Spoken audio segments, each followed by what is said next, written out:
Hello and welcome to the very beginning of the 2020 Locals Writers Read season, starting with our June event, Dramatic Entrances. So we're gearing up to kick off at 6 o'clock tonight and then 2 p.m. tomorrow afternoon with our live readings. And just thinking about Dramatic Entrances, it's a start to a new season. And in our love of storytelling, we can all think of characters, moments that just make a big splash on the page, whether that's the fireworks and car chases of action stories, or the quieter moments of just those characters that kind of stick in your memory and change things for good or for bad, very long term in stories, and then live on in our memories.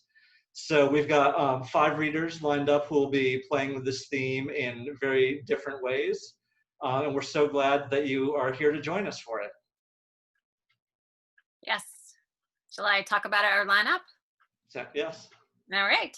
So Friday, tonight, 6 o'clock, right?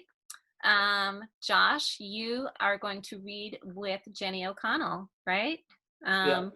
And you're going to read the opening of a fantasy novella, which is forthcoming this year. I believe A Unicorn figures prominently. Indeed. So we'll enjoy that. A little bit on brand, right? So, all right, that's good. And then Jenny is going to read an excerpt from her memoir, Finding Petronella. And I know it's not, it's kind of a mixture of a memoir and a nonfiction book. She talks about herself and she talks about this woman, Petronella, and has done a lot of research about I think a trek that this woman took in Finland. I don't want to say too much because I'll let Jenny talk about it, you and Jenny, on Friday. But I know this sort of goes back and forth in time, and it talks about Petronella's story and Jenny's story. So I'm really excited about that. And then on Saturday at 3 o'clock. 2 o'clock. Is it 2 o'clock? Yes. I thought it was 3. Okay, 2 o'clock. 2. Of course I know it's 2 o'clock. Okay, Saturday at 2 o'clock, Lisa Mayer and Jefferson Navicki and I will be reading. And Lisa is known for her great performances, and she's going to read for us another one of her humorous essays. So I can't wait to hear that. And then Jefferson, this time, sometimes he reads flash fiction, but he's going to read some poems for us this time. And I'm particularly excited about one of his poems.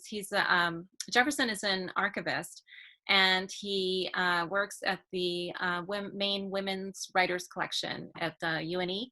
And he has, I haven't talked to him about this at all, but he has a poem he's written about archiving, and he mentions a main woman writer in it. And sort of the tricks of the trade of archiving come into play in this poem. And my husband is an archivist, and I work at the library. Josh works at the library, so we're in that world. And I just love this poem, so I'm particularly excited about that.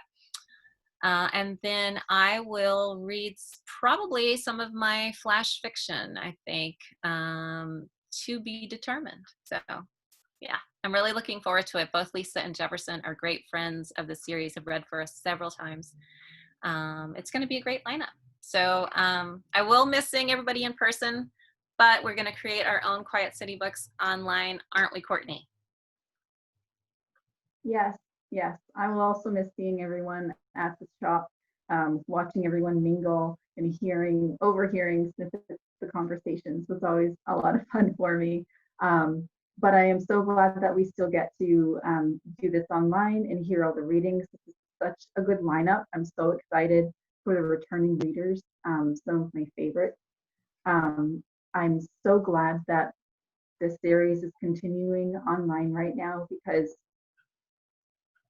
not even really secondary from books for Quiet City books, but alongside books. My goal with the bookstore is community, and this event is such a good way to foster the community of readers and writers and people who just love stories and listening to stories. I think that hearing someone tell you a story is such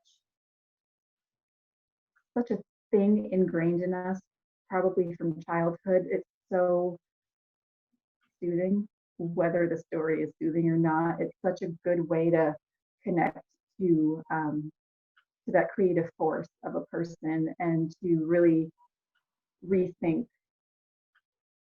the creation of a story. I think to hear it read out loud. So I am grateful that this is happening still, even though it can't happen in person. I'm just so thrilled. I'm glad that this is happening online, even if not in person. The virus has really disrupted our lives. My store's been closed for, I've lost count of the months now. It's been all of February, March, April, May, now June. But this is a really good thing for me personally to just be part of.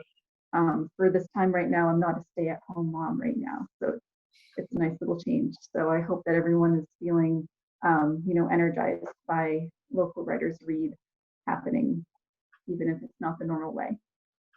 Great. And you're going to be able to come, you're going to be with us on Friday and Saturday, right? Yes. Yeah, I'm Good. so excited.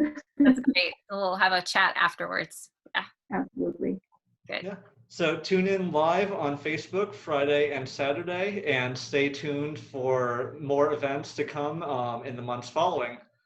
We look forward to connecting and sharing lots of wonderful stories and writers with you.